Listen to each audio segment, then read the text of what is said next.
क्या इंडिया के मतभेदों को देखकर तीसरे मोर्चे की संभावना नजर आती है? भाई हमें यह नहीं भूलना चाहिए, और मेरे ही शो पर केसी त्यागी तो परसों बोल कर गए, बिल्कुल बिना लार लपेट, बल्कि कल ही बोल कर गए कि अखिलेश यादव तो इंडिया गठबंधन का हिस्सा बनना ही नहीं चाहते थे। वो तो नीतीश कुमार ने, जेडीयू ने उनको मनाया, लालू ने भी समझाया, अब तो रिश्तेदारी भी है, तो वो आए हैं। और ये सवाल इसलिए जरूरी हो जाता है कि इंडिया बनने से पहले अखिलेश यादव के, चंद्रशेखर राव, ममता बनर्जी भी उसमें थी, अरविंद केजरीवाल भी खम्मम गए थे, एक तीसरा मोर्चा बनता भी दिख रहा था। उसे सिरे से खारिज कर दें या उसकी गुंजाइश अभी दिखती है? नहीं कहने वाले इस संभावना की ऐसा कुछ नहीं होगा। तादाद हमारे पोल में ज्यादा है, 56% छत्तीसगढ़, 56% मध्य प्रदेश, 51% राजस्थान। पर राजनीति में खेल एक रात में बदल जाता है।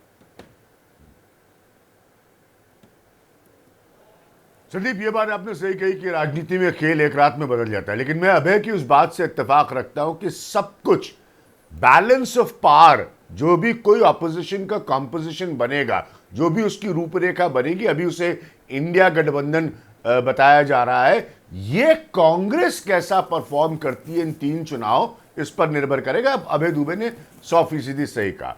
दूसरी बात यह है कि अगर ये अखिलेश यादव और केसी त्यागी आके बताएंगे आपके प्रोग्राम पे कि नहीं वो तो आना नहीं चाहते थे, जाना नहीं चाहते थे, तो अभी तो चुनाव बहुत दूर हैं। मतलब राजनीति में बिल्कुल सही आपने कहा, एक रात में खेल बदल जाता है। अगर ये लोग ये सब ड्रामेबाजी अभी से करना शुरू करेंगे तो बीजेपी वाले घर बैठे मुस्कुराएंगे, क्योंकि that is exactly what they want कि ये लोग बकौल श्रीलाल शुरू हो जाए। आपके शरीर में जिस भी हिस्से में बाँछें होती हैं वो खिल रही होंगी बीजेपी की। हाँ, वही मैं कह रहा हूं। तो भाई उन्होंने, बीजेपी ने इनको काउंटर करने के लिए पहली बात क्या कही थी?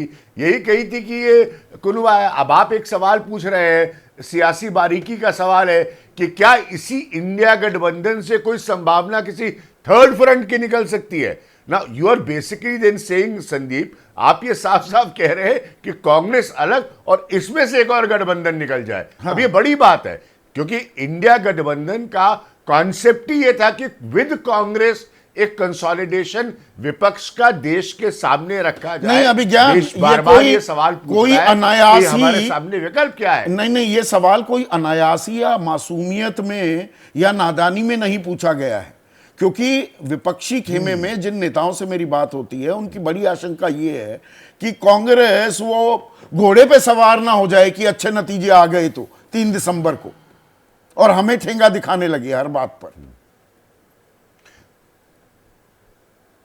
बड़ा अच्छा पॉइंट है संदीप, लेकिन इसलिए तो मैं कह रहा हूं कि देखिए, आपको 2 चीजें बिल्कुल क्लियरली समझनी पड़ेंगी। भारतीय सियासत का इतिहास 80 के दशक से ही, खाली हम देखें उसके पीछे न जाए, बहुत क्लियर है। या तो आप एक कांग्रेस डोमिनेंट कोएलिशन को एक्सेप्ट करेंगे अंततः, और अगर आप कांग्रेस डोमिनेंट कोएलिशन को नहीं एक्सेप्ट करेंगे तो कोएलिशन कोई और होगा और कांग्रेस उसको बैक करेगी। इसके अलावा कोई तीसरा इक्वेशन नहीं नजर आता। लेकिन अगर ये इक्वेशन शेकी होगा, कमजोर होगा, लचीला होगा, तो स्वाभाविक है कि बीजेपी जितना चाहेगी उतना कोशिश करेगी कि इसको सियासी तौर पर देश के सामने एक्सपोज करे और कहे कि देखिए हम कितने स्ट्रांग हैं, और ये लोग अभी भी गठबंधन बनाकर भी बिखरे हुए हैं, एक साथ नहीं है। जैसे ही घड़ी का काटा दोपहर 2:30 पे आए, बबीता जी का दिल सास बहू साजिश के लिए मचल जाए। और ये है इनकी बहू, पूरे दिन ऑफिस की टेंशन हो जाए गॉन जब ये करें अपना फेवरेट शो फ्री टाइम पे ऑन। इनकी तरह आप भी देखिए अपना फेवरेट शो अपने टाइम पर और डाउनलोड कीजिए एबीपी लाइव ऐप अपने स्मार्ट टीवी पर।